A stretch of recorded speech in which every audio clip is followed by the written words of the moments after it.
Go. Welcome back to the podcast, What's the Odds with Steve Renazizi. It is August 18th, 2020. We're doing this a day early. I don't know when you're going to listen to, but that's when we're doing it. I'm joined by my buddy Brenton, Lucas, and Emma. And I'm at my in-laws because we're in transit to go head back west. So this is going to be one of the sloppiest pods we've done. I am surrounded by my father-in-law who's trying not to stare at me, my son who's trying not to stare at me. Everyone else is upstairs. We're all within probably 800 square feet of each other, and the Wi-Fi is not great. And look, we're having a great time. We're happy we're with family, but we're getting on each other's nerves, I think. That's what's happening here. That's where I am. My mother-in-law, look at this. She's got 150 different tables in this house. Every one of them has too much stuff on them to put anything down. Here, look at this. Look at what I'm talking about. I think that's a feature you gain immediately when becoming a grandma. Look, try to put something down on the table. Here, let me put this down over here. Nope, all this is right there on top of the tables. So that's pictures of your kids, Steve. Yeah. Not. Well, I mean, like some of them are, but like we got to be able to put stuff down. Like I have to be able to place things down. My father-in-law tells me how many pairs of underwear he has left that are clean. It's like time to go home. What's the count, Steve? Here, guys. Yeah. Four pairs. It's like I don't care. I don't know. I mean, like do the like until laundry. he does Good laundry. for the week. Oh yeah, okay. I thought he meant he like only had 4 pairs to his name, and I was like, that's a problem. Clean pairs. That's what he reminds me of. And then it's like, but he just told me not to get negative, so I'm not going to get negative. Speaking of negative, the funniest story I heard all week, and I just stumbled upon it. I found it on the New York Post. Let me pull this thing up because it's worth it. Instagram. So a man in Utah was on a vacation with his wife, 61-year-old man. And apparently him and his wife got into an argument over dinner, what they were going to do for dinner that night. And Utah man throws wife into river during fight over dinner arrangements. Now, look, I'm going to read this article to you. Now, again, these are people we don't know, so it could be funny in a sense of like, hey, nobody died, so that's good news. No one's dead, all right? But so a Utah man was arrested Monday for allegedly tossing his wife into a river. Tossing his wife into a river at a waterside resort in a fit of rage over dinner arrangements.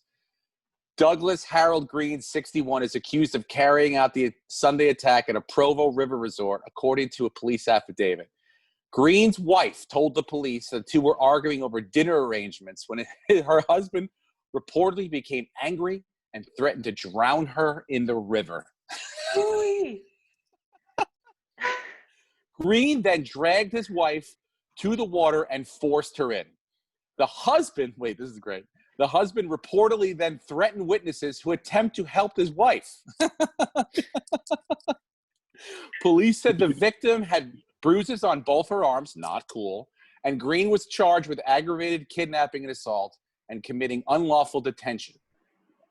Okay, so obviously, not funny at all under the circumstances of anyone getting hurt. But if you were walking by and you saw a man trying to throw his wife into a river, right?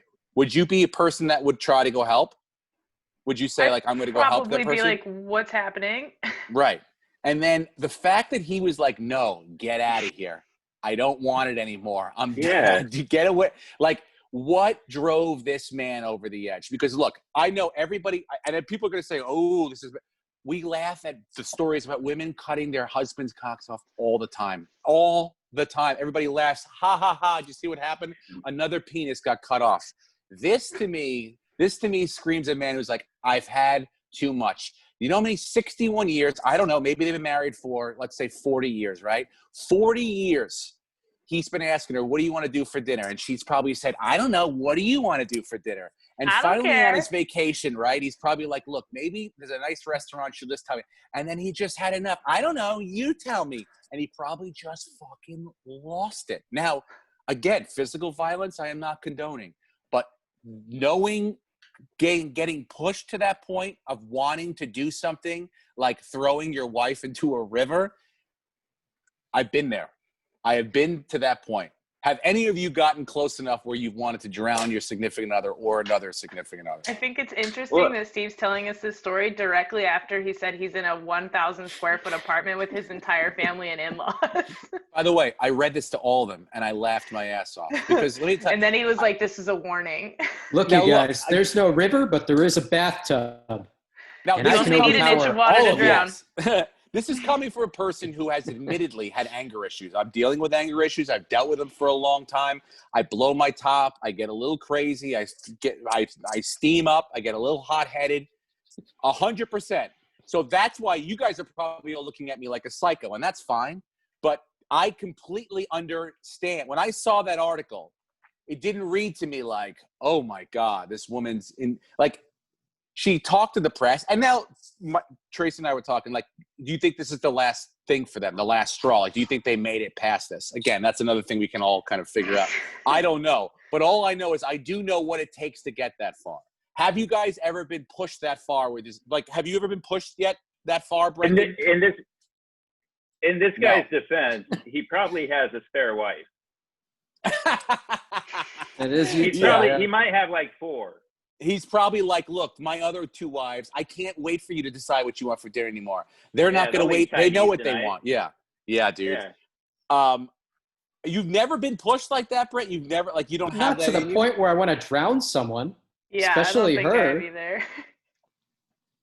One time, I mean, that's I get like pushed there every day. Tracy I and I think got maybe into a I've fight in pushed college. people to that point. Yeah, you probably have. Tracy and I got into a fight one time in college. We were just out of college. She was living in Queens, and it was a late night argument. And I remember she was just screaming so much. All I wanted to do is sleep. And I go, I can't sleep in this apartment. I was in her apartment. I go, I can't sleep. So I took her bed that I was sleeping on, and I threw it down the stairs towards like the street and out onto the street. And I just laid on it on the street. And that was the closest I've ever come to like physically taking something and throwing it or like causing damage. But I see how you can get there 100%. Good for them too, for being that old and being able to like throw someone into a river and also like go in there unscathed. Dude, could you just imagine like but by the way, it says like he forced her into the river. So like, look, again, I hope it wasn't physical, and I hope like he's screaming at get in the river.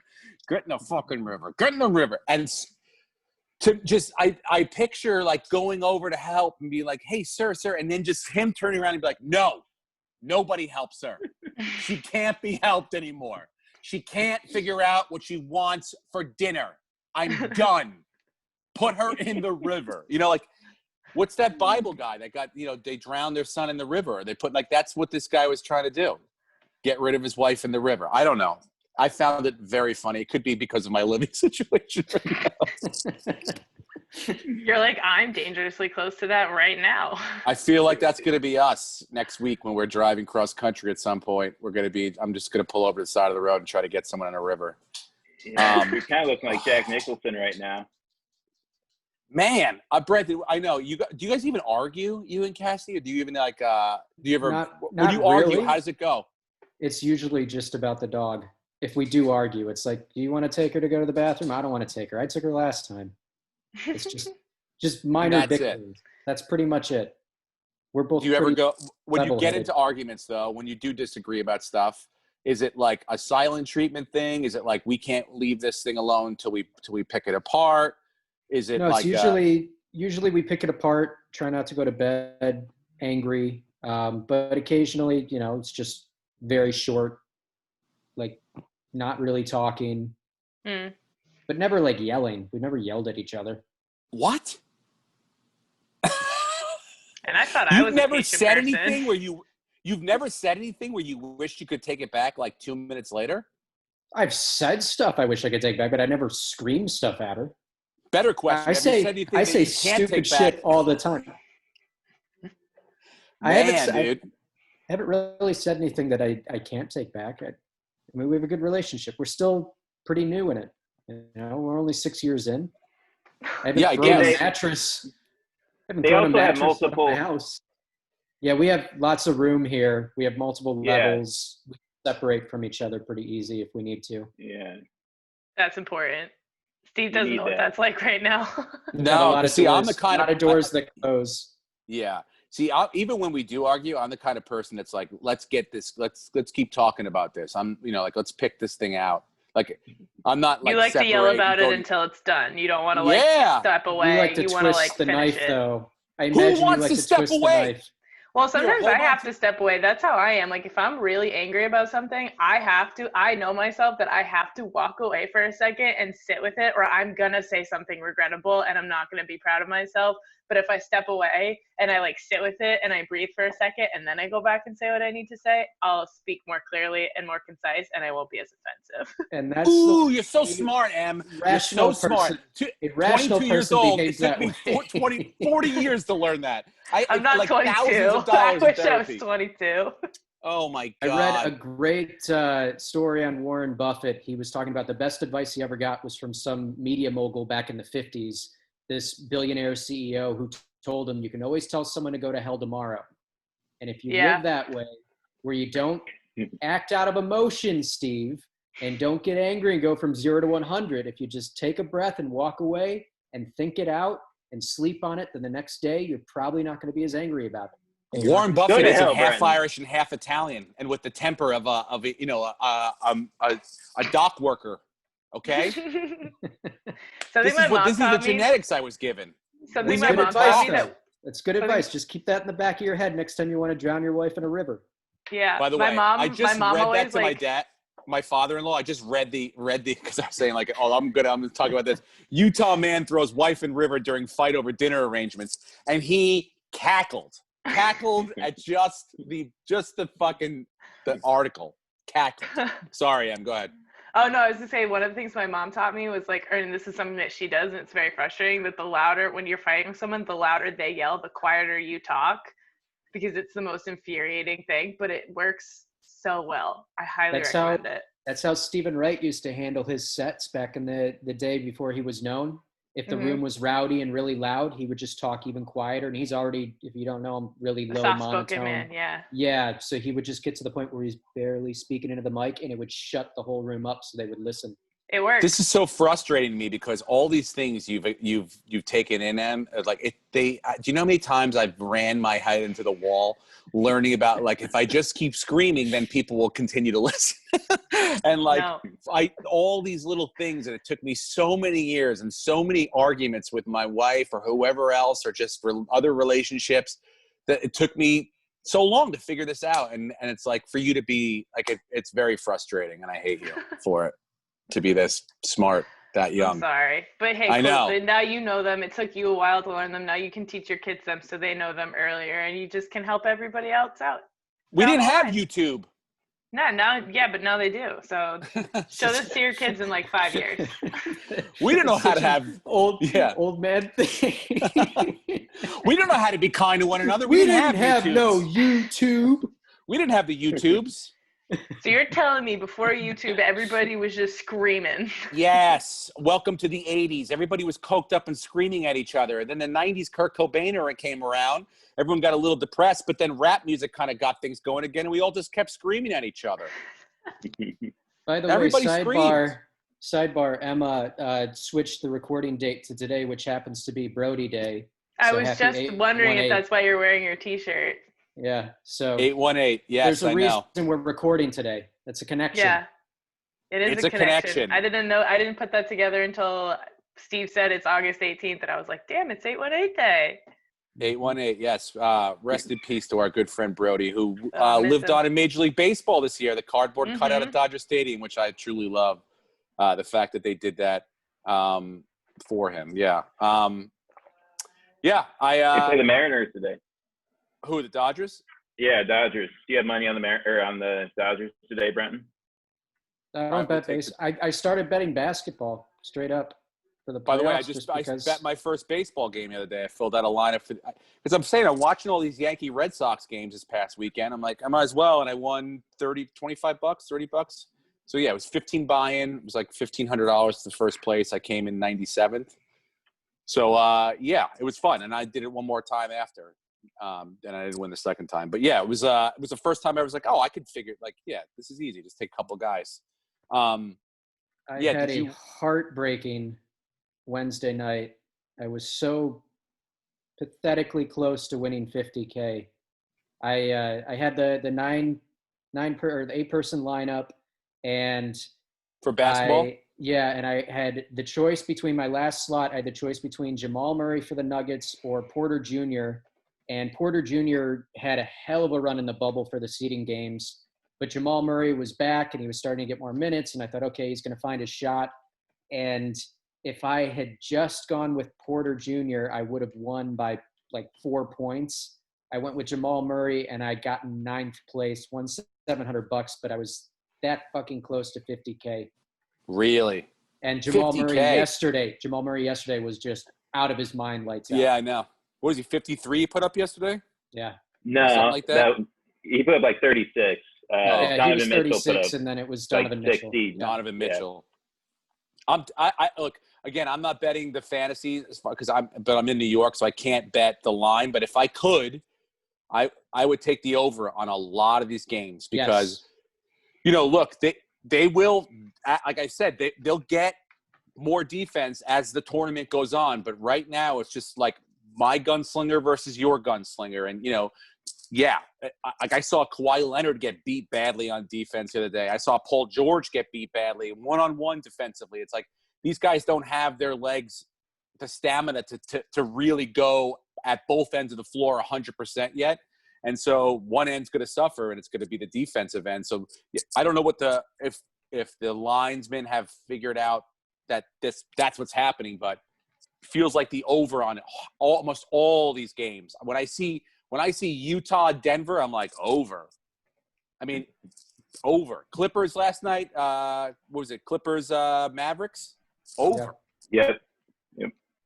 Take the over, right? Am I right or am I wrong? You're right. And I have a 5-game parlay going right now. And I took the over in the Lakers Trailblazers. The Trailblazers don't play defense at all. And Zach Collins is out, which means they literally have no one to stop Anthony Davis. If they put Jurkic on him, he's just going to shoot threes. And if they try to put Carmelo on him, he's just going to drive. So that's an easy take the over. And then I took the over on Oklahoma City and Houston because Harden's probably going to drop 60 points tonight. Yeah. I mean, 61 points by one player. What's the over-under on that game? It's got to be in the 240s, right? For the Lakers, the over-under is 233. And for the Rockets, 224.5. Oof. Over on both those. 115, 111, something like that. Yeah. We'll get it done. Absolutely. That's very easily done.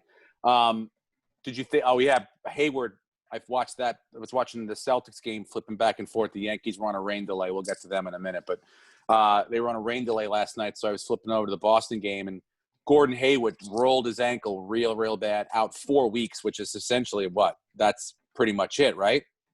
For the NBA? Maybe if they make it to the championship, he gets to come in like game 4. Do you think that's changes things in the East at all? Do you think it makes Boston? I mean, well, obviously, I think the Bucks were the favorite anyway. Yeah, but I think a lot of people liked Boston. A lot of people liked Hayward being back this year. They started off okay. They were playing well before the whole thing shut down. So I don't know how. I've really been following that much in the bubble, but it just seems like they were a team that I thought, if I see Boston and Milwaukee in the Eastern Conference Finals, there's something about Boston that still says that, I know Milwaukee on paper is a better team. They play great defense. Yeah. They've got a superstar and some great side players, but I think Boston's a team to be reckoned with when they were all healthy, Tatum and all the guys. But I think Hayward now going down for essentially the whole thing makes a big difference. It makes him less scary. I just got nervous because you said he was out. And so DraftKings is doing this really cool thing now. and maybe they'll do it with like hockey and expand it with other things, where you can pick a lineup and then do the entire series. So you pick those guys and you get those points for the whole however many games it is. And I do not have Hayward on that team. So I am not fucked. I'm still in it. But yeah, I think now that opens the door. If Miami can play good defense, they could run the table. I love Miami. Raptors. I love Jimmy Butler this week going at Dwayne Wade. That's true. The Raptors are very good, and no one's saying enough about that. But I think Miami does have a really good young team, and if they get hot, they could challenge anybody. Yeah, and Jimmy Butler's a streaky player. I mean, he can play defense, but offensively, he can go off. He can put up 50 a night for a couple nights in a row and lead that team and get them super hot. They got some good shooters. And then what's his name down low? Is it Siakam? Who's that? Bam. Oh, yeah, Bam. That's the guy. Yeah, Siakam's on the fucking the Raptors. No, I mean, it's going to be fun to watch. Like, my father-in-law hadn't watched a single game, so we were watching it last night, and he's like, man, where are they playing with all these fans? I go, no, it looks – the production value that the NBA's put into it, it makes it look really good. It makes it look like people are there. And the quality of the product has been excellent so far. Really, really good. So it's been fun to watch. And what's not been fun is the fucking Yankees, just each one of them day by day watching us get hurt, just like last year, a carbon copy of last year. First it was Stanton went out. I think we talked about it last week on the podcast. And then since then, Aaron Judge pulled his calf, DJ LeMahieu hurt his wrist. Kyle Higashioka, the backup catcher, hurt his fucking rib cage or something. It's like, and I don't know. It makes me think about these big guys trying to stay healthy, Judge and Stanton and guys like that. It's like this may not work. And truly, for the first time ever, I'm looking at, because they were saying to me last night, my son and my father-in-law, why would you trade Mookie Betts if you're the Red Sox? Now, to me, for them, it's like they don't have right now the money or the team to spend all that money on one player. And, they've wanted to get some value for it. But when you look at a guy like Mookie Betts, I would give Mookie Betts the contract he got before I give it to Aaron Judge. I'm not saying that on the field, when they're both out there healthy, they're not the same player. But the way this guy gets hurt left and right, it doesn't make sense to me to give him that amount of money. And I think it's going to – I truly think that's why the Yankees – haven't done it yet, haven't talked about it yet. I know the time hasn't come, but usually you try to lock up someone real early, and like Patrick Mahomes. And for me, it's like, I don't know if the Yankees are going to do that with Aaron Judge based solely upon the fact that this guy cannot stay healthy. He says he's 100%. I know that Aaron Boone said, you know what, we just got to keep him. It's a precautionary thing. We'd rather have him miss 10 games now than have to suffer through it later on when we need him. But it's frustrating, one thing after another. You can never get these guys together in the lineup at the same time for over a month, getting it going. That's what I want to see. That's what the fans paid for. And it sucks because it just hasn't happened yet. DJ LeMahieu, I'm fine with.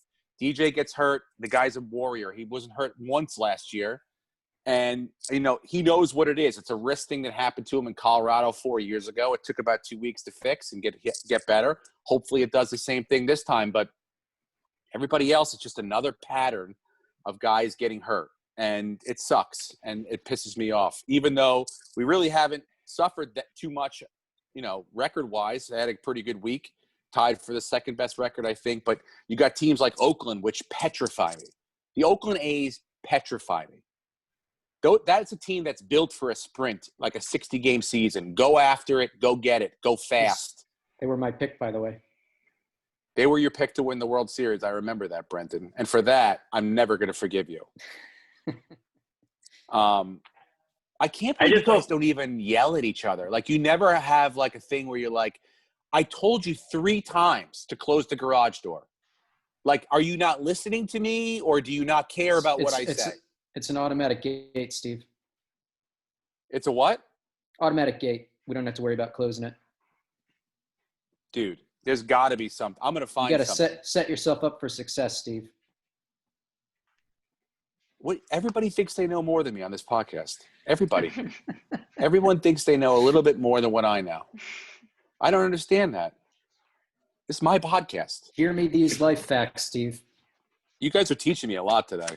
Automatic doors. There's going to be something, Brenton. And when it comes, Back in my day, we didn't have those automatic doors. do you We meditate had to yell at each other. We do yoga like once a week. It's together? part of it's part of P90X. Okay. And does she come from a family that yells or like a emotional sort of? No. No. She's very even keeled as well. Mhm. I'm very lucky. Question: did her Yeah. parents work out together too? Yes. They were physical education teachers and they taught the same class. So they worked together their entire career, basically. If I ever saw my parents running at the same time, I would assume that there's a tremendous fire or an avalanche or something's going on behind. That would be the only reason I'd ever expect to see my parents running at the same. They would definitely not have smiles on their face. Let's just say that. Oh my God. By the way, the river thing reminds me, we went to, I don't know if I told the story before, but we went to Buffalo, the Niagara Falls one time, and family trip. We were, I don't know, I was about probably 10, 11, and then my sister was about 8, my brother was like 4. And so we're walking, and my dad just got a new VCR video camera, like the ones you film like this, right? So my mom and a couple of friends, we were gone with some friends, family friends, were up a little bit ahead, and my dad and all of us were in about 100 feet behind. And apparently there was this couple walking, and this older man just had a heart attack and just went to the ground, right? And my mom, they were right in front of my mom. My mom stopped. She goes, oh, she starts yelling at my dad, CPR, CPR, because my dad was also an EMT guy, so he knew how to do CPR. But my dad thought she was yelling VCR, and so he starts filming. He goes, what? He comes walking over, he's got the VCR camera, right? He's like, what do we have here? What do we have here, right? And then she goes, no, you idiot, CPR. And then he goes down. It's like the guy's laying there. So my dad goes down, does the CPR. But the camera's still sitting right there. It's still recording. Apparently the guy passed away right then. Like it was done. Widow, right? And then the woman is like, oh my God. And then my brother, my 4-year-old brother goes, can we throw him in and watch him go down? All of this is on being recorded on the VCR. Because he, in his little mind, goes, I just want to watch something I can see actually go down the fucking falls. And that guy looks big enough that I can be able to keep my eyes on him the whole time. We didn't throw him in the water. We did walk away, but it was, I bet you maybe the wife 2 minutes earlier wanted to fucking pick him up and throw him into the water herself. Who knows? I don't know these people. I don't know what happened. Anyway, that's a pretty big sidebar, but I wanted to get it off. You should have submitted that tape to America's Funniest Home Videos. I think my mom made my dad erase it right away because she was like, that's disrespectful. But him running over with the camera is like, what do we have here? World star. Yeah, my mom's like, I think a dead body. The best thing I heard all week, Alex Smith. I don't know if it's the best thing I heard all week or if it's the worst thing I heard all week. I don't know if you guys watched the whole, was it Fox, ESPN? Someone did a thing on him. Alex Smith getting better, put your fucking leg together, Humpty Dumpty. I don't know what the special was called. But I did watch it, and it was so good that it was one of those ones that, like, I was watching it in my room, and then my wife was over doing something, and she just, like, was listening and then ended up sitting on the bed and watching it. And for some reason, I just can't I don't want him to play football. I don't want to see him get hurt again. Is that in anyone else's mind? I'm sure it's in everyone else's mind. But, like, there's something about it. I love seeing him out there. I love seeing him, like, throw the ball, like, without anyone going near him. But there's just part of me that doesn't want to see him get hit in a football game. I really don't. But, of course, it's unbelievable. It's the fact that he's even doing as far as he's come is ridiculous to me. It truly is. Like, that leg should have been gone. And the fact that you want to go back and play football again in the same position with the same risk, it just, I mean, look, I don't know how good he's going to be, or if, he can still throw the ball pretty well. But the Redskins need the storyline right now. Remarkable. Yes, the Redskins they do. need the positivity. Well, if he, first of all, they're not called the Redskins. That's very disrespectful. Oh, yeah. They're I'm sorry. the football team. Damn it. That's going to take a whole season to. The football. DeGenereses? The football team. But if he throws a touchdown pass, he for sure wins an ESPY, right? Like automatically greatest comeback of the year. Dude. Yeah. Put the An money on it ESPY. right now. If he takes a snap and hands it off to a running back, he should win an ESPY, dude. Put If the you money have the down right balls to now. go out, I mean, like, look, I know, there's no players that are going to take pity on him. There's no one that's going to two-hand touch him and throw him to the ground. Where do you think they're going to go for? They're going to go to snap that little leg right off again, especially if he throws well and stuff. It's like, if he succeeds, it's just going to become a bigger target. There's no way he goes out there and starts lighting it up again. I mean, he could, but at some point, it's like, it's going to get ugly. That leg is the grossest thing I've ever seen on TV. Ever. Pull it up. Again, like the black of it, the black when he got infected. It was Steve, get a bucket. If I Lucas, can pull it find up. it. It was really It's so gross it's hard to find. I will show you kind of half of it. This is He's like, I mean, it doesn't do it justice here, but here. Is it up? Emma, can you enable sharing? Oh, yeah, sorry. I always Oh forget that. God. Okay, you're good. look away, Steve. Look away. Now, I'm not going to show that. It's hard to find the black leg, but you can see the steps and progression here. Steve's Take a so breath. scared. You have to keep breathing. I know. I forget to breathe when I get nervous. Easy, Mick. I don't know. Not It's my dog. disgusting. Not mine. It's mine. Everyone's here. It's like Noah's Ark.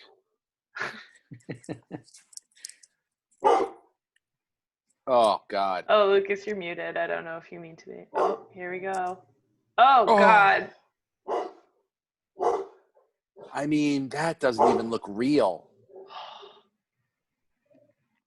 Jesus Christ. That Look at looks that like now. a movie. Yep. Yeah. Quiet. Oh. That's Yeah. brutal. So yeah, no, he had sepsis to that leg. So the worst screenshot, and ESPN actually gives you a disclaimer before they showed it. His leg was like a burnt hot dog from like a fire grill. Oh. Like you didn't see the special Biddlecombe? I did not know. Oh man, it's a 60-minute E60, and yeah, he got sepsis, so it got infected because he had to go right into surgery. The leg injury was that bad, and he still had some. He ended up getting gangrene within 24 hours, and it was cutting off blood circulation in his whole body. So they thought they asked his wife, "Hey, do you want to amputate his leg, or do you want to try to save it?" And she made the call for him. Yeah. I mean, his wife is really the second hero in the. That's the other thing. It's like she's happy for him. You know she's excited that he's doing what he wants to do. But it's like at some point you have to be like. I mean, I don't know. I'm a nervous person, so I get nervous that this good news story is gonna turn into something real bad when it gets snapped off for good and there's blood shooting out of it, and and there's no fans there, and everyone's just staring there crying. I mean, it could be a disaster. It could be a total disaster. I don't think he'll play. Well, I think the I think he'll be Washington football fine. It's not team- like anything bad's happened this year. Do you think he makes the team? Yeah, He'll make the team. he has to make the team. His determination alone is enough to make the team. I mean, there's no preseason games to suss it out. That's the other thing. It's like, Well, who's the third quarterback in Washington? well, it'd probably be him, right? Who's the Yeah. other guy? I'm thinking it's Haskins. It's Haskins and him, and who's no, who's didn't the they? third guy? No, didn't they took someone else? RG3. Yeah, RG3, right? Yeah. Or I thought, what's his name brought Kyle out? No, not. Didn't he bring someone with him? Kyle Allen. Yeah, you're right. RG3 is not there anymore, so it's Alex Smith, Kyle Allen, Yeah, Wayne and Haskins, and then Haskins. some fourth guy. Yeah, so they'll keep three quarterbacks. Yeah. So do you think he takes a snap in the NFL? Yes. during the regular I say season. no. Yes. No. No, Haskins should be durable. He should be able to play the whole time, unless he goes out or something. Should be, The only but he's reason he's a he second year on a very bad team. So he could play very poorly, and that would force the hand and bring in Alex Smith. Alex Smith gets hot. He played poorly last year, a lot of the time. Really poorly. Hoskins. Yeah, Haskins. he could get some garbage time. They could be I down don't- by 35 points, 40 points. Bring him in. Look, Let him I throw hope it out. Yes, I hope he does. I really do. But I mean, I'm cautiously optimistic that this is going to go well. Like, I just don't even know. I mean, what's in there? A metal rod? Could it not break again? Is it like a thing where it just doesn't seem stable? But I'm not a doctor, He was healing with like military vets. With like Iraqi Yes. soldiers that had limbs blown off. Like he went to their rehab center. Oh boy. Pretty intense. Did you hear about the guy? Oh, this one. A guy who talked his way into a try. Oh wait. The guy who I can't remember which guy who dressed his girlfriend up like a football player to get him into camp. Did you guys hear about this guy this week? Yeah. I'm trying to find the And story now. he was released. He's a rookie. Rookie for the Seahawks. Rookie for the Seahawks. And apparently he wanted his girlfriend to just come over. Were they in a bubble or to camp or whatever? And didn't he try to dress her up like a dude or like one of the other players? He put her in Seahawks gear. Yeah, like And a then- hoodie and a beanie. I mean, and then they released him, right? I think so. He's off. They released him immediately. No questions. They're not fucking around with COVID. Dude, it's insane I mean, you got to know these guys are going to go to these lengths. Yeah. Heading out to strip but clubs what to if- go try to Question is, what if it was anyone else? What if it wasn't a rookie? What if it was Russell Wilson tries to sneak in his wife? Dude, first of all, you can't Ciara, first of all, is not dressing up in men's Seahawks gear, okay? You ever seen the legs on Ciara? There's no way she's going to pass for a dude, okay? Ciara.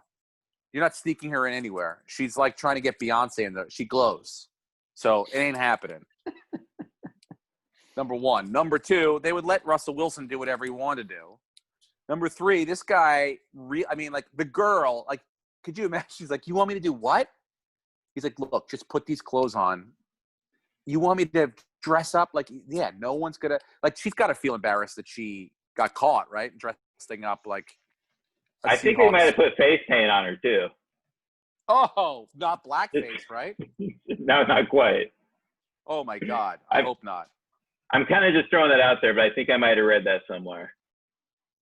Well, it happened with the Twins. I mean, not the Twins. The Indians had Yeah, two players, pitchers. two pitchers, good ones too. Starting And- pitchers.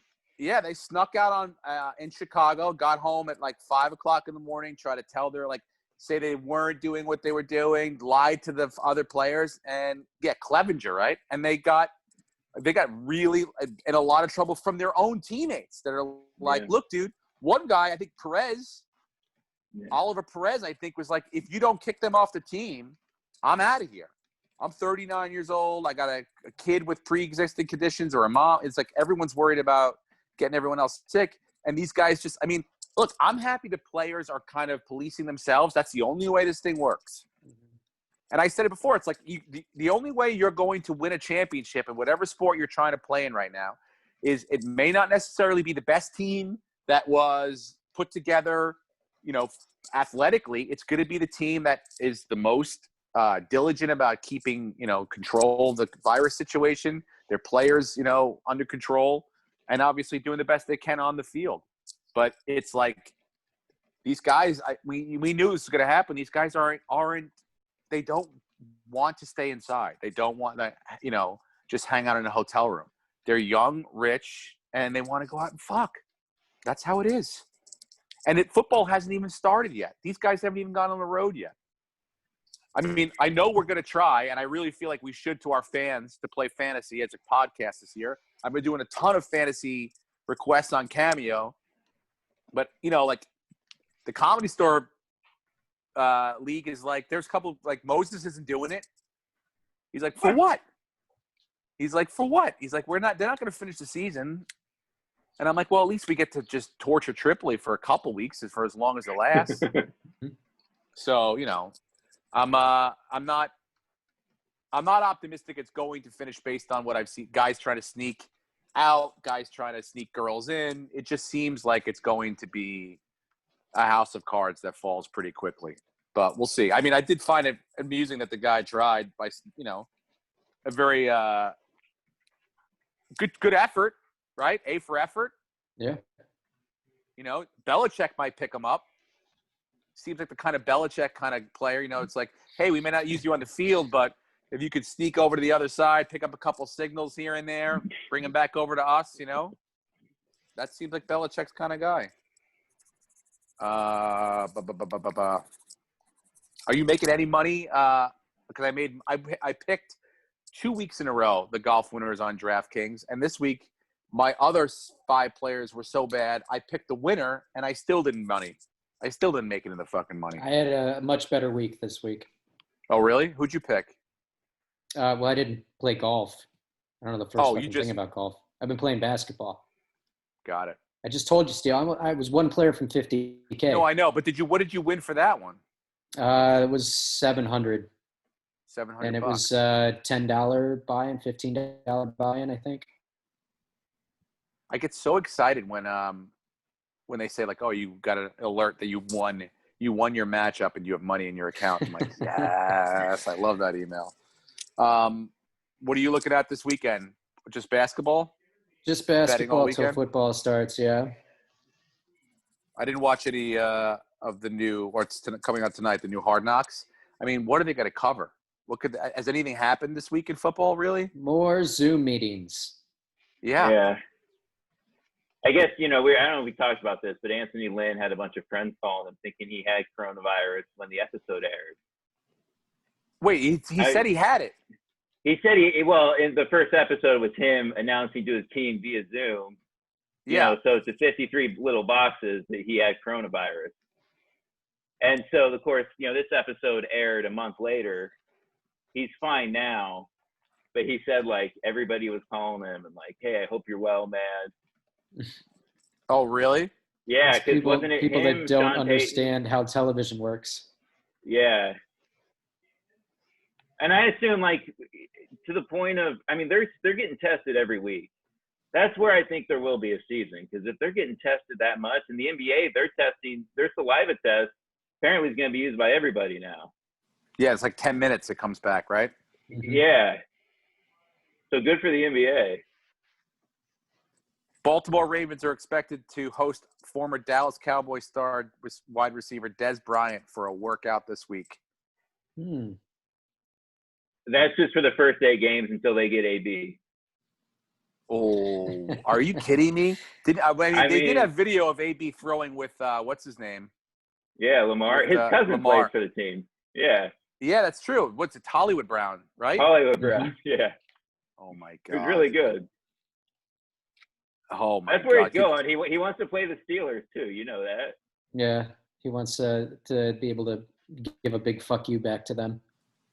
Do you think Dez Bryant could make the team? No, I think they're bringing in Dez, so when they sign AB, it's like, look, we're not that crazy. Baltimore's top 3 wide receivers are Marquise Hollywood Brown, Willie Snead, and Miles Boykin. I mean, those aren't names you go to the Super Bowl with necessarily. Well, Hollywood Brown is going to be a superstar potentially. He could be, yeah. Snead is a very solid guy, solid 2 or 3. Boykin, he needs to develop, but it's not. The Ravens wideouts totaled 1,419 yards receiving last year, the fewest for that position since the 2000. Dude, that's run first. That's a run first. There's probably 5 or 6 players that had more yards than that themselves. Yeah, no, I understand, but I mean, could you imagine if you gave him some big targets down the field that could get open, or even just a target? They're going to need to at some point. Lamar Jackson can't just run the whole time. Yeah. That was interesting to me. Anything else you guys got going on? Anything else? Did you see Fernando Tatis having to apologize for a grand slam? Why? No. You didn't see this? Did you? Anybody else see this? No. Mm-mm. So he hit a grand slam last night, and they were up. I want to say it was 10-3. Let me double check. But it was a 3-0 count, so he knew he was getting, a cookie cutter fastball down the middle, and he just jacked it the opposite way. And so he rounded the bases. Apparently, the Rangers manager had a problem with it, and even his own Padres manager came out later that night and said he shouldn't have swung. Apparently, the Padres manager came from the Rangers organization, so I don't trust him for a second. But yeah, so there's this baseball debate of, is it proper to swing at a 3-0 count with the bases If you loaded? throw me a strike, yeah, I'm going to swing. I'm not going to let you throw a strike at me. It's amazing that this is. I mean, look, there's showboating. Did he get the red light from his manager? Maybe. I mean, that could be an issue within the team. It's like, hey, if I give you the red light, you got to respect the red light. I don't care what comes, Yeah. So it's like that could be signal. internally. Now, of course, if I'm the Texas manager and someone swings 3-0 and hits a grand slam when they're up 10-3, and what inning was it? The 8th, bottom of the 8th.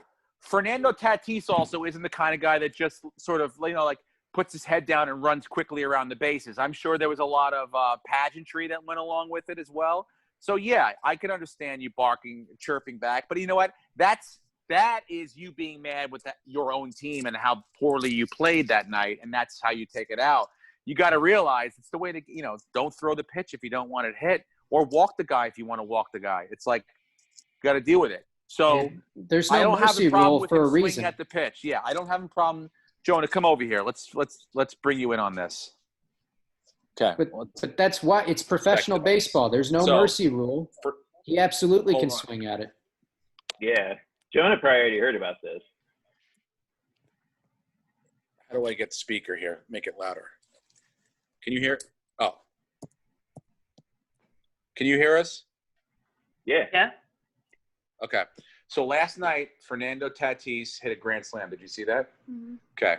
And it was a 3-0 count with the bases loaded and late in the game, and they were up 10-3. When he hit the grand slam, the other manager yelled at him circling third base. Do you know why he yelled at him? Why? Because he swung 3-0. Do you think it's right to swing 3-0 when you're up 10-3 on a 3-0 count? Do you think it's right to do that? Even if the pitch is a strike? You think it's okay? It's okay if you're in Little League. It's okay if you're in Little League. Why isn't it okay if you're in the majors? Like, do you think if you were Fernando Tatis, would you have swung at that pitch? Tell me. I would not swing at. Well, depends. Why? Depends on what? Because first of all, if I was Fernando Tatis, I mean, it's 3-0 and you're up 10. Wait, what? 10-3. They were What up. inning was it? What inning was it, Lucas? Bottom of the 8th. Bottom of the 8th. Oh. Bases loaded. Bases loaded. Yes. So you wouldn't swing? No. Why not? I wouldn't go for a home run or anything. If it was meatball, like 77, Yeah. I'd go for a double. Just hit the ball hard up the middle, Yeah. but not a home run, because you Yeah. think it's showing up the other team, right? Yeah. If you were on the other team, would you be mad at Fernando Tatis? Well, Do you think they're going to throw at him next time? I know he's good, but I bet you on 3-0, they might not throw that pitch. Yeah, and he's got a lot of Hey. swag too, doesn't he? Yeah. So yeah, he's swaggy. All right, well, I was They gonna also see if I should get dressed for my game. you can go get dressed for your game. Yeah, perfect. real quick, Jonah. They threw behind the next pitch. The next. Oh yeah, batter. Joe, they threw behind him on the next pitch. Next time he came up. Yes. How'd he get up again? Not behind Tatis. Behind the following. Oh, the next batter. guy. Okay. Yeah. Yeah, I wouldn't be surprised if they hit him next time, but Tatis is sick, and he hits tons of home runs, and he's good. I mean, like, I don't blame the guy for swinging 3-0, especially if his coach didn't get the red light. He was No tied problem for at the all. home run league when he did it. Now he's in the lead. Yeah. Awesome, guys. Anything else? I'm trying to think. Do we have anything to plug? Not yet, but we will soon. Good. I'll talk to you about that. Sweet. All right, that's the Sweet, man. podcast for this week, guys. I love you all. Be well, be safe, take care of one another. Talk to you next week.